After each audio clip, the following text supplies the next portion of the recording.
welcome back to Under the Filter. But it's where we ditch filters and face the feels. Today we're diving into a movie that most of us grew up watching, Inside Out. And we're not just going to be talking about the first one, but we'll be talking about both Inside Out 1 and Inside Out 2, and how they capture what's going on in our minds as we grow up, and what we can learn about mental health and self-growth from these classics. Okay, so first we're going to go through some background information about the movies for those of you who haven't seen it or it's been a while, you know. So the first Inside Out 1 came out in 2015, directed by Pete Docter, and introduced us to Riley, an 11-year-old girl whose emotions, joy, sadness, anger, fear, and disgust, how she reacts to life's challenges that come her way. And then more about Inside Out 2. It was released in 2024, and it was directed by someone named Kelsey Mann. So this movie brought out new emotions like anxiety and envy and embarrassment, which appear in teenage years. It shows more of the various emotions and feelings that teenagers face as they grow up. So what did it mean to you? Okay, so when I first watched it, I didn't think much of it. I really enjoyed the movie itself because it was a fun movie. You know, they had all these cute characters running around, and I remember, what was the pink toy's name? Big Bong. Big Bong, the lead character. Yeah, and I forgot the name, but I just really enjoyed watching it. And then it was only when it said out, and I watched it, I was like, okay, wait, it's kind of deeper than that. You know, they tried to dig deep into our feelings with the first movie, and I didn't see it then, but now I see it. Yeah, I thought the same thing. When I first watched the first movie, I was like, oh, it's just such a childish little fun movie. And then Inside Out 2 came out, and it was when I was growing up as well. So I was like, whoa, this hits, it was I could relate to it so much. So, yeah. Yeah, definitely. But I think we're going to start off with our first character analysis. There's quite a lot of characters to go through, but I definitely think each of them is crucial in the development for Riley and all her emotions. So something I want to mention first is that's really unique about the movie is it shows all 5 emotions inside her. Yeah. It's really fun too because the characters are dressed up as their parents and everything. I know. But okay, we'll start off with disgust. So she's the green one with all the attitude. That's the best way to describe her.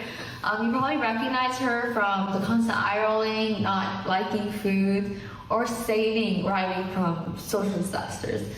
So even though sometimes, you seem disgust is a little judgmental, really inside that, she just wants to protect Riley. She wants to protect her, make sure she's not getting hurt from other people's opinions, most of all. And she really wants to make sure that Riley, she's safe and that Riley has fun and enjoys what she's doing. Yeah, I never thought of that. When I first looked at Disgust, I was like, oh, she's so sarcastic. Oh my god, But obviously we all loved her because she was she brought the comedic relief. But yeah, I never saw her as kind of that protective, in that protective view, protecting Riley. So I think that's really cool. Yeah, I think that's definitely also something you only see if you specifically look for it, or you realize that some of these emotions are there to help you and not not to be judgmental. Right? Yeah.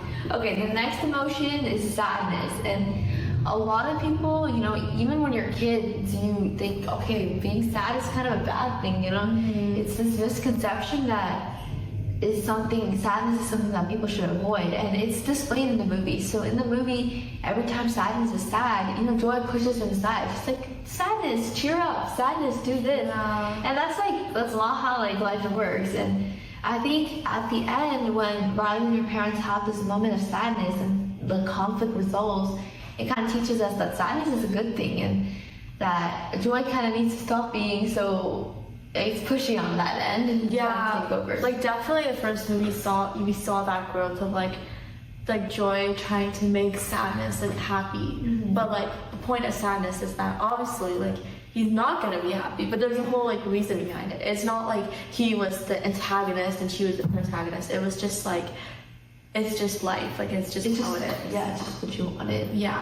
Okay, so the next one is joy, and we talked about her a bit in sadness. So she's the heart of the movie. She's what the movie is about. She's just the one that, she's the main character we all look up to in this movie. And so joy is seen to portray this growth found in Riley's character, because Riley's growing up, she's realizing that all these new emotions are coming and that she has to manage her emotions. But Joy is the one who really has to learn that.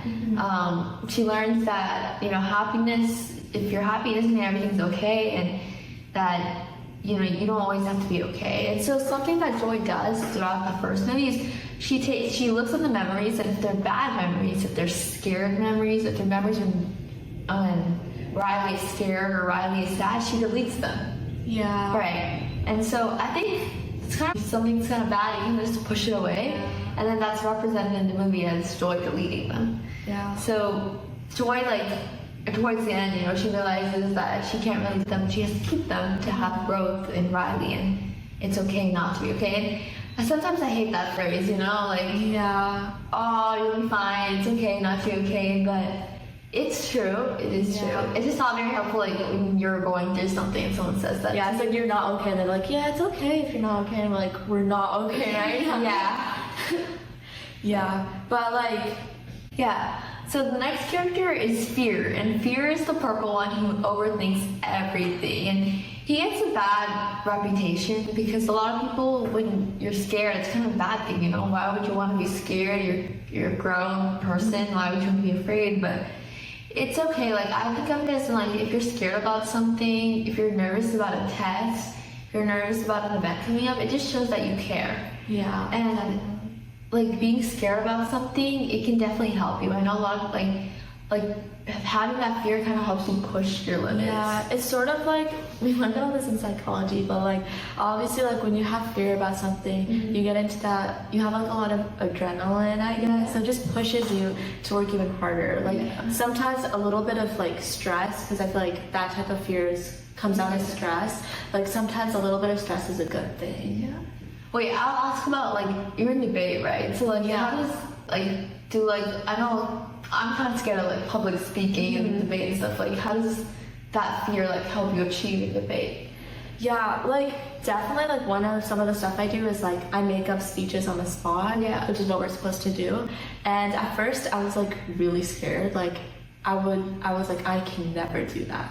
And as I got more into it, that fear, it's sort of like, I don't know, the end result was sort of worth it. Like, when I gave my speech, I would be like, whoa, like, I said all of that, like, I memorized all of that in like 15 minutes. Like, how can I do that? So I feel like it's just the feeling after, it just makes you feel like it's worth it. And the fear sort of helps me push through. Yeah, exactly. So, like, Fear's an important character here. Yeah, definitely. He really helps Riley facing challenges.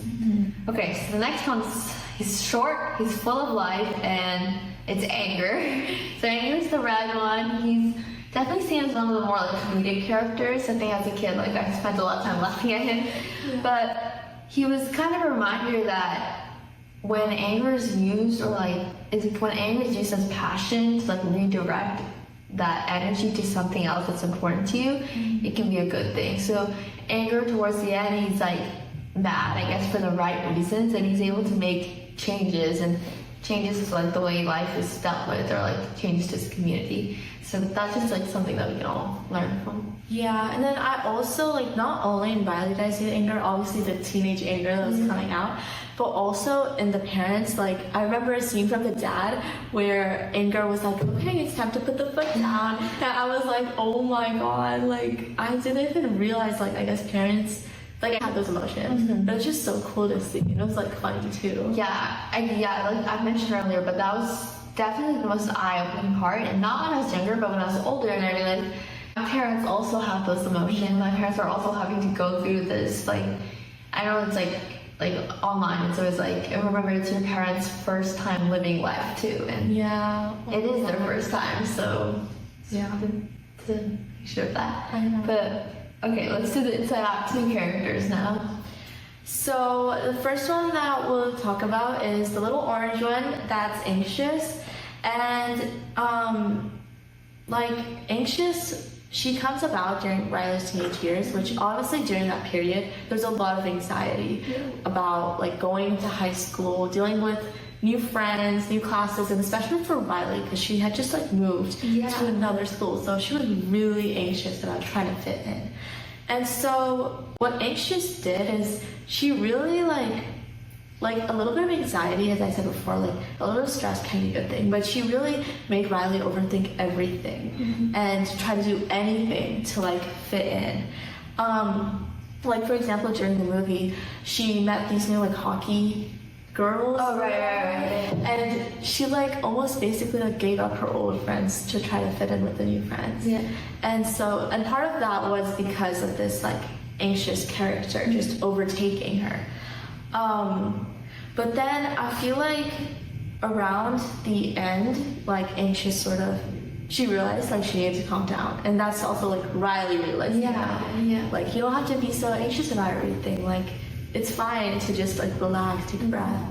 And then also Joy realized, because she also had a little bit of a conflict with the new emotions, and she realized like, I don't know, I found this quote and it was like, it was said like, maybe this is what happens when you grow up, you feel less joy. And that's what Joy said.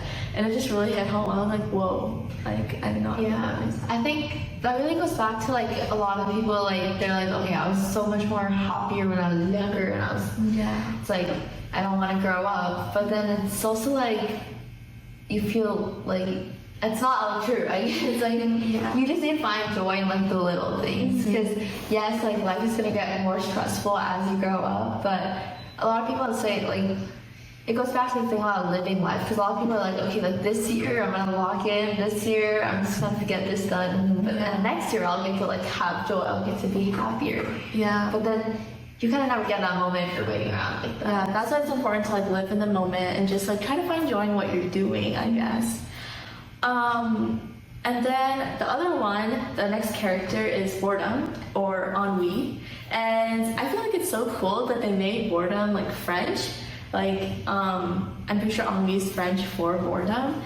And so I feel like that really brought out the kind of sarcastic nature of boredom, and also that like angst and like not caring about anything as much. And Ennui is sort of the opposite of anxiety. Like anxiety cares a lot, and Ennui is just like, I don't care what's gonna happen. Right. Yeah, and I feel like we can all relate to that. But also I was like, while I was researching, like I found out that like Ennui's side in like teenagers, he also shows that little side of us that believes that nothing, like it doesn't really matter right now, like nothing really matters right now. And I feel like it shows like the range of emotions for teenagers. So wait, so would you say that Ennui, like his like, I guess like message in life, you know, like is it this like the small things that are bothering you right now like don't matter as much in the future, sort of? I feel like that's what he's trying to say. Oh, I never thought about that. But like, I feel like that's what because it's kind of like those things that are bothering you right now. So like Riley's conflict with trying to fit in with the hockey girls, like it matters, but like in the future, you know, like it's something I look back and I try to think like in 2 years from now, am I gonna care about this? Is it worth it to put all my time and effort in thinking about this? And in 2 years, I'm gonna think about it and be like, why did I care so much? Sometimes it doesn't matter. Obviously, it depends case by case, but it doesn't matter. And I think this is the best way to live without regrets is to make sure that you're not gonna regret it 10 years in the future. Exactly. Always live with a little bit of ennui. And then the next one is the really short character that has really big eyes, Envy. She's like blue and small, and she's like a little bit similar to anxiety because she sort of wants to fit in as well. But she's more of like the admiration part. Like she's like, whoa, like I really want to be like that, you know? And then like I guess the positive part of Envy is that she wants to she wants to urge Riley to do better, and obviously encourage her to do better. Like it sort of encourages her to do better, but it also makes her feel like inferior kind of in front of people that are better. And actually what was cool, like while I was researching that, I found that a lot of these emotions sort of, the directors try to make it like the combination of the emotions in the characters. So like There is an overlap. Like if it's like one emotion deals with this side, like there is an overlap. exactly. So like envy, for example, like she wasn't just envy, but she had some anxiety as well.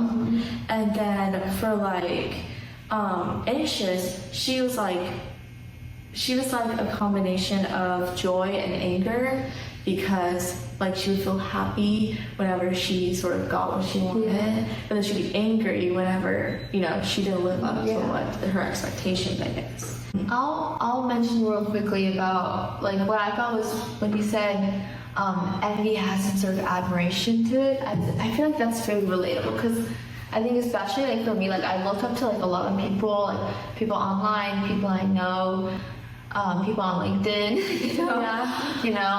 that's so cool, and it's just like important to like realize that even like you don't have to like kind of compare yourself to them. I feel like especially because you can see people online, and like it used to be like about social media, but like I'm talking about like achievements specifically, like oh wow, this person has this, they got to work with this, like it can be hard not to do that. It can be like, what am I doing? But it's also like a good thing. Like I really like admiring people like that, because it motivates me to, you know, like try to figure out like how they did that, how did they get to that stage, what can I do from the point I'm in now to get there. And so like I really like you know, looking up to people, looking at it, but it can get hard, you know, sometimes. Especially during like junior year right now. So like I know especially in like junior year you're trying to be like the best, and you're trying to like really get in and like get that work done and stuff. So I feel like during that year, it's really hits during that year. But yeah, I feel like it was really cool that the director sort of added in that aspect. And then I guess the next character is Embarrassment, and he was the really big one that was pink, and I don't know, he was like sort of cuddly, like that's how I viewed him. But he also had a hoodie, and that was because he was trying to like hide himself from others, because obviously, you know, he's embarrassed, and like when you're embarrassed you just want to hide away. And he would often like follow anxiety around, and that was sort of a form of social anxiety in a way, because, you know, he was scared to be apart and scared to sort of, you know, not fit in as well. Yeah, that's mostly it for Embarrassment. I really like that character. I feel like a lot of people feel like, you know, like the elephant in the room was different, and like they took that literally and just showed it in Embarrassment. They literally made him the elephant in the room. Yeah, and I like what you said about him being a form of social anxiety and following anxiety around, because like when you have social anxiety, you kind of just like stick with the stuff you know, stick with the people you know, and it's fine, but like I guess like sometimes it can be better to reach out and expand. Exactly, yeah. And I'm curious, do you remember what type of like growth he goes through at the end? Honestly, it was like the directors didn't really add in that much into the growth of him, but he sort of like, obviously in Riley's nature, she began to feel less embarrassed around her Like the hockey friends. the hockey friends as well. So I feel like while they didn't show like directly like, oh, Embarrassment became smaller, like they showed it through Riley's like actual life. Like she began to accept herself more and be like less embarrassed. Yeah, I really love that. That is an important character. Yeah, and okay, while you might think that's all of the characters Inside Out 2, there was actually a really like minor role of Nostalgia. Actually, I didn't even know she existed until I was searching it up, and turns out she did. If you guys happen to see her, she was this small elderly woman that apparently only appeared twice in the show or in the movie. And I was wondering, I was like, why does Riley have like Nostalgia right now? Like, why does she have an elderly woman there? Yeah. You know? But then I realized, like, oh, like, I guess in your teenage years, you began to sort of get a little bit of nostalgia. Like, obviously, you're not going to get like overwhelming amounts of nostalgia, but like, you do sort of get that emotion into your landscape, kind of, which is why the directors chose to add nostalgia in only like twice in the film to show that she sort of, that's already in her. Like, do you think you get like feelings of nostalgia like sometimes? Yeah, definitely. I feel like especially when I look back like at the previous year, I feel like you always feel some sort of nostalgia. You're always like, it was so much better last year, you know? Or like, I guess sort of the like friend groups and stuff, like, like when you become friends with other people and then you see like the people you were close with last year, you feel nostalgic. And that's also a good thing, I'd say. Like as long as you don't like regret anything. Yeah, definitely. Like, I think contrary to the movie, I get a lot of nostalgia just because I feel like throughout high school, like you go through a lot of changes, like especially in friend groups as well. So, you know, you still like look back and you're like, oh, like, this is my friend group from before, like this is me now, like, you know. So it's just pretty cool to see like how they interpret it, I guess. Yeah. But like, I guess, did you see any like deeper meanings in the movie, or like how you can relate it to real life? Yeah, for sure. There's a lot of the movie, but I'd say like what definitely stood out to me was sadness, and just the way that he was described throughout the movie. Like, how was Joy able to kind of understand again, going back to that theme of it's okay not to be okay? How was she able to understand that being sad is fine? But even though that stuck out to me, but like I'd say something else that stood out to me more was the fear part. And I think that now that we talked about it, it actually makes more sense to me, like how fear like can push you to do more things. Yeah. And so like I feel currently in my like stage of life or life right now, I think that's like what sticks out to me the most, because I know that like even though I'm scared to try new things or scared to apply to these, you know, programs, apply to like speaking and presentations and stuff, but I know that's like a good thing. I know that even if I'm scared, it means I want to try and I want to care about it. So exactly. Yeah. What about you?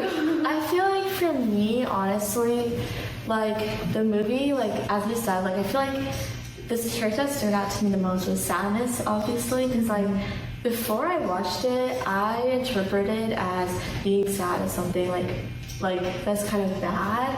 And I feel like there's that stigma around it, kind of, as like, if you're sad, like don't be sad, like just be happy, like, you know. Sometimes they say like just forget about it or something, but I feel like, and sometimes it's okay to accept that you're sad, and I don't know, like it's obviously it's like a real emotion that happens, so you can't just like mask it with joy.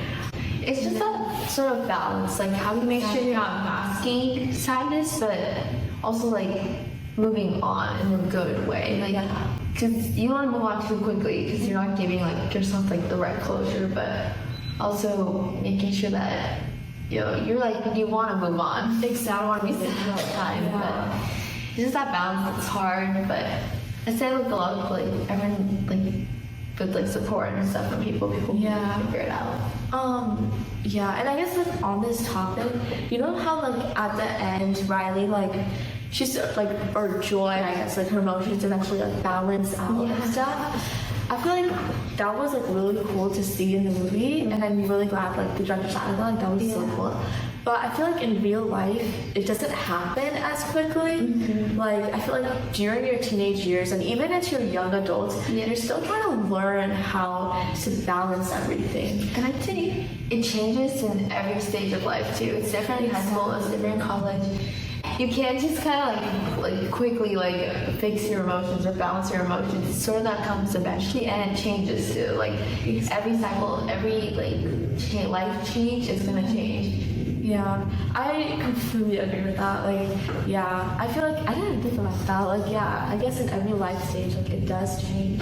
And, like, I guess, like, one of the things that I saw, like, while I was, like, researching this movie, like actually the psychologist that was consulted for the movie, I think it was Dacre Keltner from USC, so sorry if I'm saying that wrong. But she explained that the ending where all the emotions are accepted, that was actually something that they like researched and they thoroughly like, I don't know, they looked into and they're like, yeah, like this is important to realize that like happiness isn't just joy, but it's like it's like everything combined. Like it's acceptance, it's like pushing yourself, it's being content, you know. Yeah. And I feel like that's so like important, you know. And I think like another limitation would be that they never show, like they show Riley like being happy at the end, her emotions being balanced, but like where was that like path to recovery? Like the first step was talking with her parents, but it takes more than that, you know. Like obviously consult the ones that you're like close to, but it takes more than that. And like I guess like just showing those steps would be helpful to anyone.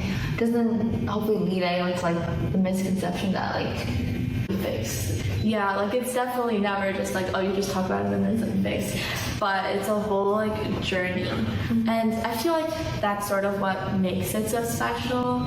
I guess the whole journey aspect. Yeah. But like nevertheless, like they made like a great like just with what they could, they made such a good movie that applied to both children and adults. Yeah. It really came together. Like this movie, like there's not much I would change about it. I really like the way it was. I think it served its purpose well, and I think it was just a great introduction movie, and like it set the path for other movies in the future to show mental health disorders and to show like, you know, life issues that are happening. Like I feel like once this movie came out, all the other movies like kind of like will like follow or have already started like following the lead in this way. Yeah, definitely. Like I think the movies that Disney are releasing now, it's a lot like different from those princess and princes and saving them, you know. And it's pretty cool to see. Like, and I'm also like, if they make an Inside Out 3, I feel like there's good potential for that. Like I feel like there's a lot they could do with it. I'd say another movie that Disney came out with when I was younger that I didn't understand was Soul. Have you watched it? Oh, I did watch it. Like, yeah, I didn't really understand it. I didn't understand that either. Yeah. So I watched it when I was probably like 10 or 11. Yeah. And I didn't understand it, but I was like looking into it and researching this, and it's about passion and just how that passion can carry on and how it's so important to like your soul, I guess. Yeah. But I definitely want to rewatch it. Maybe that's something we can do and do another episode on. But it's just like I really love how Inside Out started, and so it created a pathway so other movies can talk about more important topics as well. Definitely. And I feel like in Inside Out, I guess what made it different is that those emotions and all those stuff, I guess, and those connections that people can make, like it really like characterizes you and shapes you for what you are. So I guess like what are your ending thoughts on it? Yeah, just that I think the movie did a really good job of showing us, you know, like you talked about how those emotions shape you to who you are today and who you will be, and how those emotions don't have to stay the same. They're going to change. Your recovery or your coping mechanisms are going to change. And just that, like, it kind of just, like, showed us, like, that not everyone's perfect. And, again, it's okay not to be okay. And I really like that part. I'd say, okay, looking back, is there an emotion you would add? So I would add in the movie, I feel like one of the emotions that we could add is sort of that, like, regret aspect. Because I feel like as you grow up, or especially as you get into high school, you sort of do get a little bit of regret. Yeah. And I guess adding that would be really cool.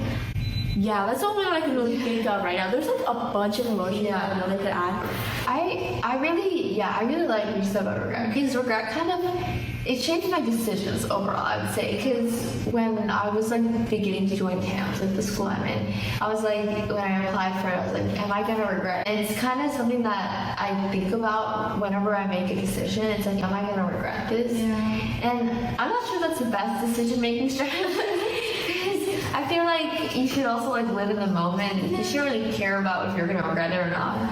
But I'd say having that emotion would have been good to see. Like, Yeah, because it's like another like real emotion that happened in the teenage life. I'd say another one was guilt, and I feel like a lot of people feel this, especially like in an academic setting. You know, you feel guilty for studying too much and not spending time with friends, family, but then you don't. Then you feel guilty for not studying. Yeah. So like having that academic pressure, guilt, like I'd be interested to see another version of Riley in the future, maybe when she's in college and she's going through more emotions like these. Yeah, I guess like as she grows older, there's gonna be more like complex and like intricate emotions that she's going through, which would be really cool to see Disney to add. So take a moment today and reflect on what emotions make you who you are today, your strengths, your weaknesses, your decision-making skills. And on that note, we hope you enjoyed watching Under the Filter. And don't forget to tune in for our next episode. Bye!